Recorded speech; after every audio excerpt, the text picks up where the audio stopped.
Class 12 প্রথম অধ্যায় থেকে গুরুত্বপূর্ণ এমসিকিউ, এসএকিউ এবং ডিএকিউ অর্থাৎ বহু বিকল্প ভিত্তিক প্রশ্ন উত্তর, এক কথায় উত্তর এবং বড় প্রশ্ন 7 নম্বরে।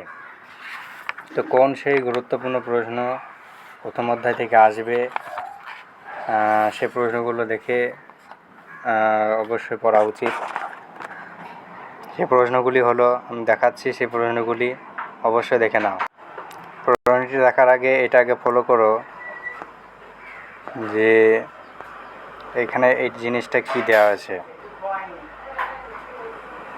এই জিনিসটা দেওয়া রয়েছে 24 থেকে 25। তোমরা যারা 2024 সালে এখন পড়ছো, 2025 সালে এইচএস দেবে, তাদের জন্য এই ভিডিওটি। এটা ছায়া প্রকাশনী বই, ভূগোল শিক্ষক সহায়িকা, খুবই একটা সুন্দর বই। আমি দেখলাম এই বইটার প্রশ্নগুলো খুবই ইম্পর্টেন্ট প্রশ্ন দেওয়া রয়েছে। এই প্রশ্নের বাইরে কোনো প্রশ্ন আসবে না, কিছু ব্যতিক্রমও আসতে পারে, কিন্তু 99% এই বই থেকে প্রশ্ন আসে। আমি দেখাচ্ছি, অবশ্যই প্রশ্নগুলো রেডি করো, তোমরা অবশ্যই উপকৃত হবে।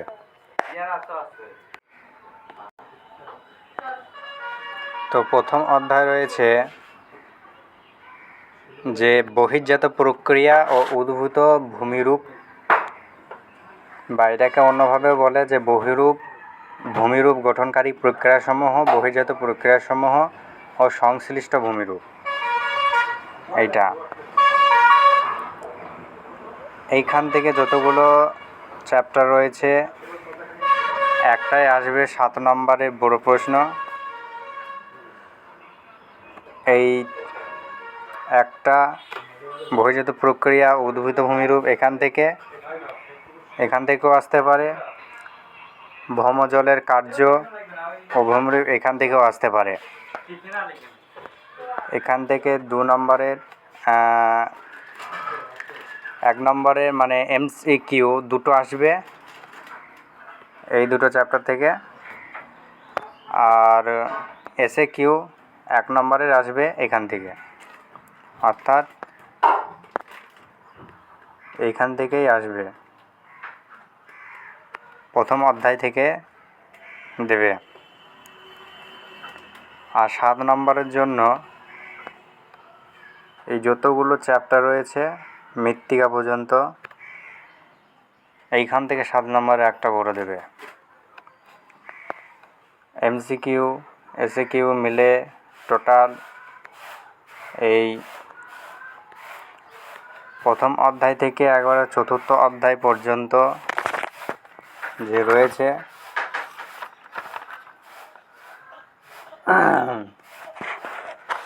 চতুর্থ অধ্যায় হচ্ছে মৃত্তিকা, এখান থেকে পর্যন্ত টোটাল মিলে আসবে মোট 35 নম্বর, টোটাল আসবে 19 নম্বর। তো কোন সে প্রশ্নগুলো আমি দেখাচ্ছি, একটা ভিডিও দেখানো সম্ভব না, পার্ট 1 পার্ট 2 করে দেখিয়ে দেবো, দেখতে থাকো।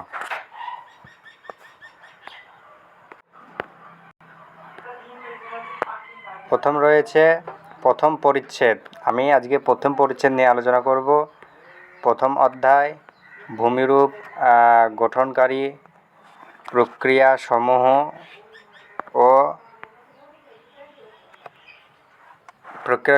বহির্জাত প্রক্রিয়াসমূহ ও সংশ্লিষ্ট ভূমিরূপ। আমি টপিক এ নিয়ে আলোচনা করব পর্যায়ন, আরোহণ ও অবরোহণ সম্পর্কে। এখান থেকে এমসিকিউ, তারপর আছে এসএকিউ এবং ডিএকিউ, যেগুলো গুরুত্বপূর্ণ সেগুলোই।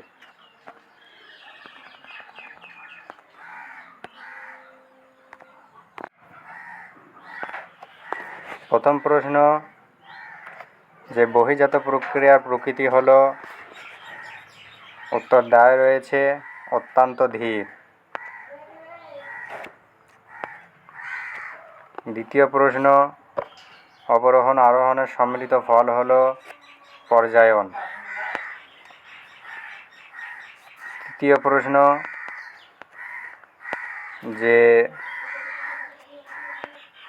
প্রশ্ন হচ্ছে যে প্রক্রিয়ায় প্লাবনভূমি গঠিত হয়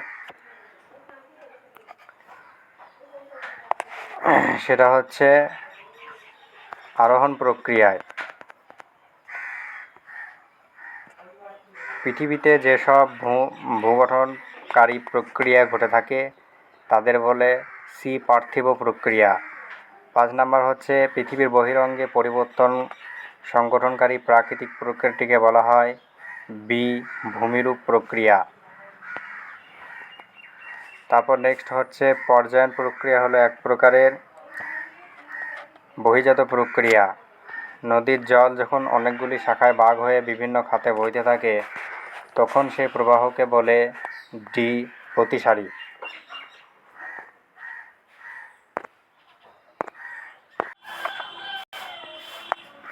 তারপর রয়েছে অবরোহণের মাত্রা নদীর শক্তি ছাড়া অন্য যে বিষয়ের উপর নির্ভর করে তা হচ্ছে ভর সঞ্চালনের পরিমাণ। বহির্জাত প্রক্রিয়ায় প্রয়োজনীয় শক্তির একটি উৎস বায়ুমণ্ডল হলে অপর উৎসটি হলো উত্তর হবে সূর্য। সমুদ্র পৃষ্ঠতল হলো ক্ষয়ের শেষ সীমা। তারপরে হচ্ছে যে নিম্নলিখিত প্রথম ক্রম বা ফার্স্ট অর্ডার ভূমিরূপটি হচ্ছে মহাদেশ।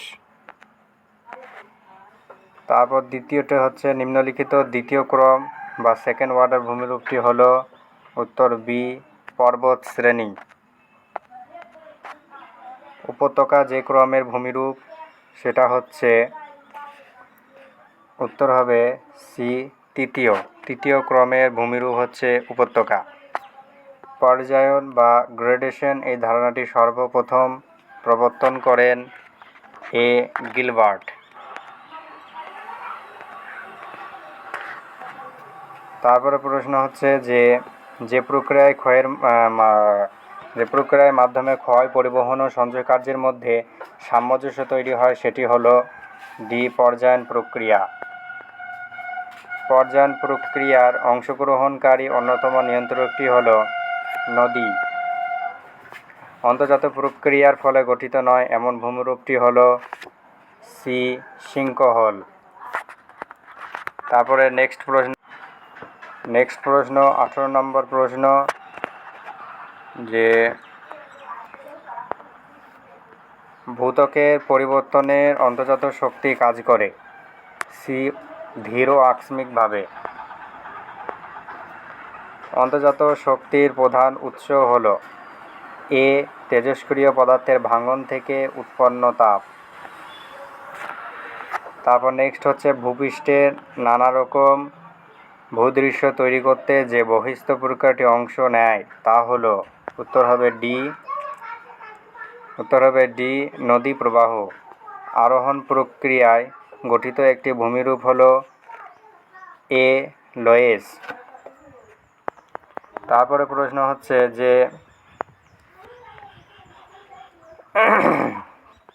ধস যে প্রক্রিয়ার উদাহরণ সেটা হচ্ছে পুঞ্জিত ক্ষয়। তারপর প্রশ্ন হচ্ছে কোমল শিলাস্তরে সংনমন বল কার্যকরী হয়। উত্তর হয়ে যাবে গিরিজনী আলোড়ন। মহীভবক আলোড়নের ফলে গঠিত হয়। উত্তর হবে স্তূপ পর্বত। তারপর ভূমিকম্প ও অগ্ন্যুৎপাত হলো উত্তর হবে আকস্মিক আলোড়ন। তারপর প্রশ্ন ভূমিরূপ গঠনকারী ভূ অভ্যন্তরীণ শক্তির বহিঃপ্রকাশকে বলে কি বলে না অপশন ভূ আন্দোলন। তারপরে নেক্সট প্রশ্ন মহাদেশের সৃষ্টি হয় যে ভূ আলোড়নে তা হলো মহীভবক আলোড়নে। 28 নম্বর প্রশ্ন সমস্থিতি আলোড়ন হলো একটি ধীর অন্তর্জাত প্রক্রিয়া। 29 নম্বর প্রশ্ন, অন্তর্জাত প্রক্রিয়া একটি উদাহরণ হলো অপশন ডি ভূমিকম্প। তারপরে নেক্সট প্রশ্ন, যে আলোড়নের ফলে ভূত্বক সাম্য অবস্থা লাভ করে সেটি হলো বি সমস্থিতিক আলোড়ন। তারপরে প্রশ্ন হচ্ছে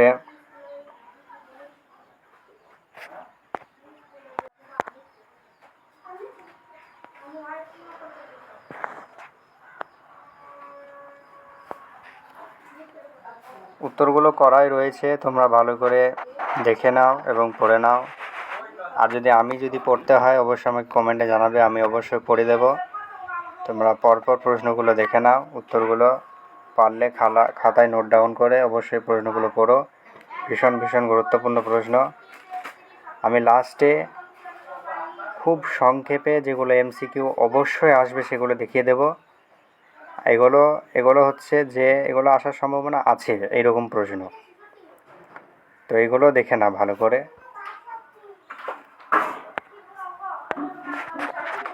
তারপরে নেক্সট প্রশ্ন হচ্ছে এইটা, পরপর দেখে না ভালো করে লিখে নাও। তারপরে শর্ট প্রশ্ন রয়েছে,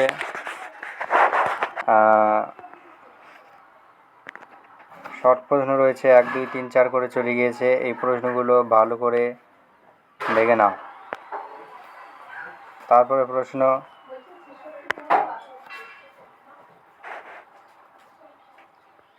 নেক্সট,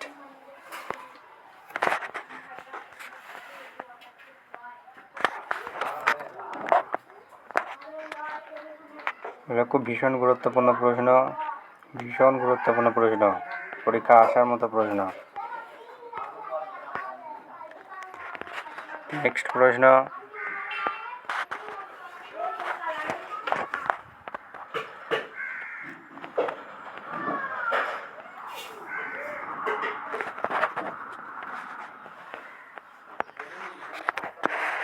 এই নগ্নিভবন বলতে কি বোঝো? এই প্রশ্নটা অবশ্যই দেখে রাখবে।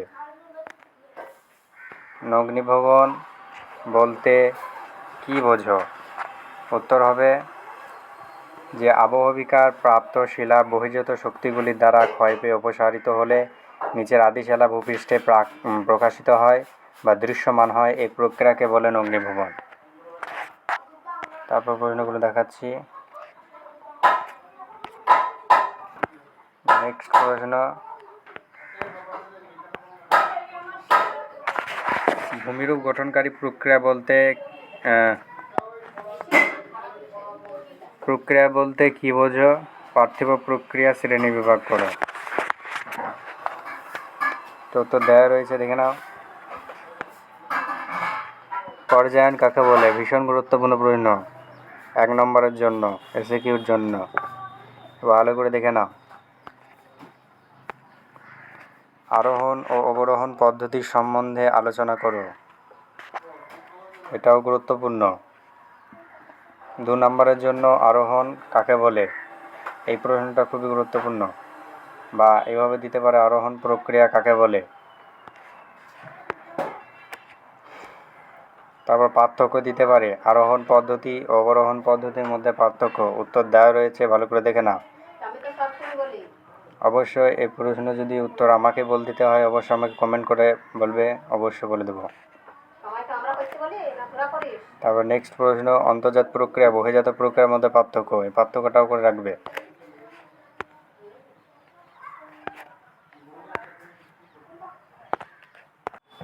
তারপর টপিক বি, আবহবিকার। এখান থেকে গুরুত্বপূর্ণ এমসিকিউ, এসএকিউ এবং প্রথম অধ্যায়, এটা বড় প্রশ্ন 7 নম্বরে। আমি দেখিয়ে দিচ্ছি, দেখে নাও।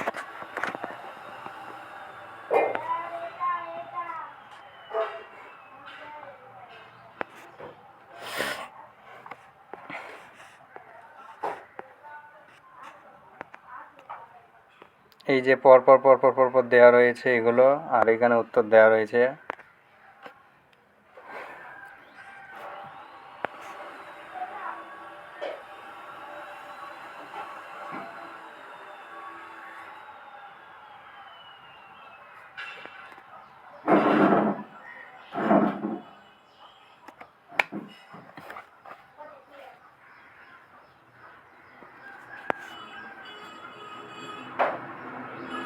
গুরুত্বপূর্ণ এমসিকিউ হয়ে গেল, এবার এসিকিউ।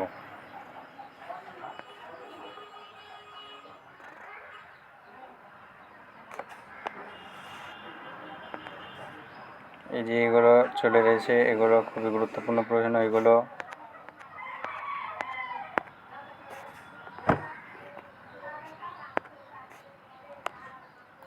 পরপর দেখাচ্ছি, দেখে নাও। আর যদি তোমরা চাও আমি এগুলো পড়ে তোমাদের জন্য নিয়ে বলে দেব, অবশ্যই আমি বলে দেব, কমেন্টে জানালেই হবে।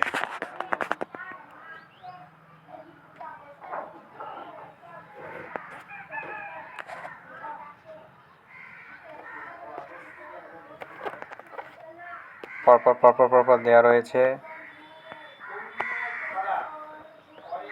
পরপর দেওয়া রয়েছে, দেখে নাও ভালো করে।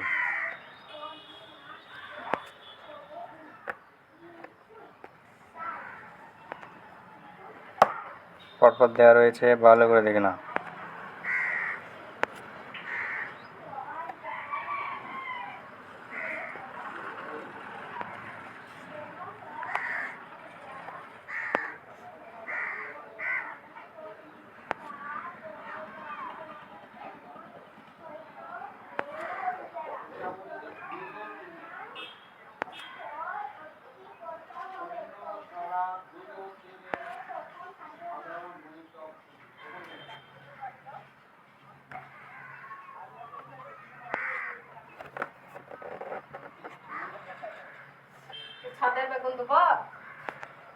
বড় প্রশ্নের উত্তর এগুলো নিচের দিকে রয়েছে আরও।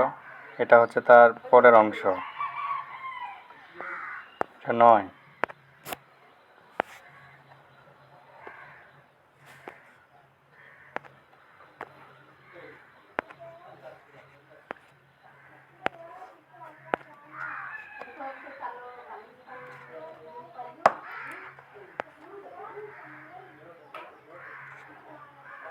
খুবই গুরুত্বপূর্ণ প্রশ্ন।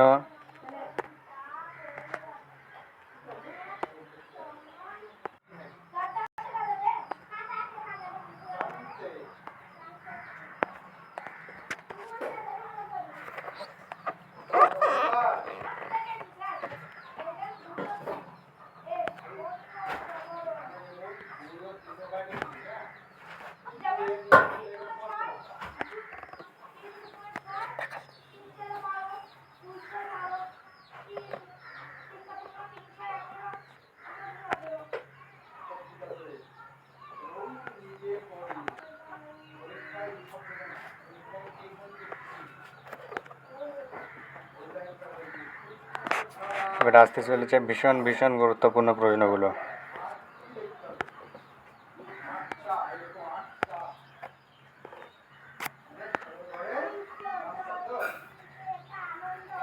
চুনাপাথর ও বৃষ্টির জল দ্বারা সৃষ্ট কার্বনিক অ্যাসিডের রাসায়নিক বিক্রিয়াকে বলে অঙ্গারযোজন। যে প্রক্রিয়ার মাধ্যমে কোনো স্থানে শিলাসমূহ চূর্ণ বিচূর্ণ হয়ে সেই স্থানে পড়ে থাকে তাকে বলা হয় আবহবিকার।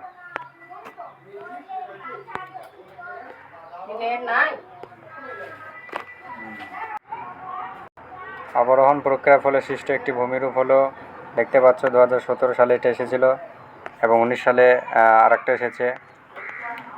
উত্তর হয়ে যাবে ক্ষয়জাত পর্বত। গ্রেড শব্দটি প্রথম ব্যবহার করেন, এই প্রশ্নটা ঘুরে ফিরে অনেক সালে এসে 2019 সালে একবার এসেছিল। উত্তর হয়ে যাবে জিকে গিলবার্ট। তারপর এইগুলো নিম্নলিখিত প্রশ্নগুলো উত্তর দেওয়া হয়েছে কিও। 1 নম্বর থাকবে,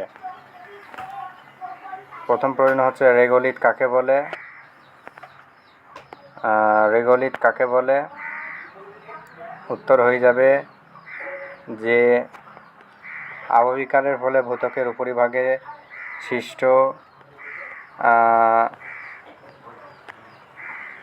সৃষ্ট শিলাচূর্ণকে রেগোলিথ বলে।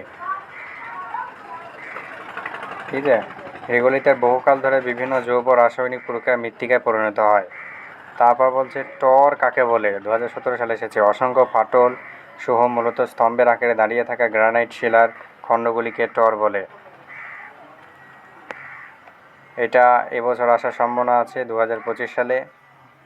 পর্যায়নের সংজ্ঞা দাও। বহির্জাত বিভিন্ন শক্তি ক্ষয় ও সঞ্চয় কাজের মাধ্যমে ভূপৃষ্ঠের উঁচু ও নিচু স্থানগুলিকে একই সমতলে নিয়ে আসে। এই সমতলীকরণ প্রক্রিয়াকে পর্যায়ন বলে। তারপরে ভীষণ গুরুত্বপূর্ণ যে অগ্নিভবন কাকে বলে, আমি ওইখানে এই ভিডিও দেখে দিয়েছি যে আবহবিকার প্রাপ্ত শিলা বহির্জাত শক্তিগুলির দ্বারা ক্ষয় পেয়ে অপসারিত হলে নিচের আদি শিলা ভূপৃষ্ঠে প্রকাশিত হয় বা দৃশ্যমান হয়। এই প্রক্রিয়াকে বলেন অগ্নিভবন। খুবই গুরুত্বপূর্ণ প্রশ্ন 5 নম্বর হচ্ছে স্বল্পমোচন বলতে কী বোঝায়। এটা 2022 সালে এসেছে। তোমাদের আসতে পারে যে শিলাস্তরের বাইরে অংশ ক্রমাগত সম্প্রসারণের কারণে স্তরগুলি পেঁয়াজের খোসার মতো খুলে যায়। পরবর্তীকালে বায়ু প্রবাহে খুলে যাওয়া অংশগুলি অপসারিত হয়ে শিলাস্তরটি গোলাকৃতি রূপ ধারণ করে। একে স্বল্পমোচন বা গোলাকার আবহবিকার বলে। তারপরে প্রশ্ন এটা এবছর আসতে পারে 2025 সালে আরোহণ প্রক্রিয়া বলতে কী বোঝো। বহির্জাত প্রাকৃতিক শক্তি যেমন নদী, বায়ু, হিমবাহ প্রভৃতি সঞ্চয়কারীর মাধ্যমে নিচু বা অবনমন স্থানগুলি ভরাটে ভূপৃষ্ঠের সমতলীকরণ হওয়ার প্রক্রিয়াকে অবরোহণ প্রক্রিয়া বলে। তারপর বড় প্রশ্ন, এই প্রথম পরিচ্ছেদ দেখালাম। এই প্রথম পরিচ্ছেদ থেকে বড় প্রশ্ন একটাই রয়েছে, যে প্রশ্নটা হচ্ছে যে আরোহণ ও অবরোহণ প্রক্রিয়া বলতে কী বোঝো, বা এটা পার্থক্য দিতে পারে 2 নম্বরের জন্য, যেটা 2017 সালে এসেছে। এবার দ্বিতীয় পরিচ্ছেদ আমি পরবর্তী ভিডিও আলোচনা করব। ভৌমজলের কার্য ও সংশ্লিষ্ট ভূমিরূপ। এখান থেকে যতগুলো গুরুত্বপূর্ণ MCQ, SCQ এবং বড় প্রশ্ন রয়েছে এবং সর্বশেষ যেগুলো প্রশ্ন রয়েছে আমি লাস্টে দেখিয়ে দেব। এই ভিডিওটা দেখার জন্য অবশ্যই কমেন্টে জানাবে, তবে আমি ভিডিও দেবো, না হলে দেব না। তো আশা করি তোমরা সবাই ভালো থেকো, সুস্থ থেকো এবং ভিডিওটি ভালো লাগলে অবশ্যই লাইক দেবে, সাবস্ক্রাইব করবে।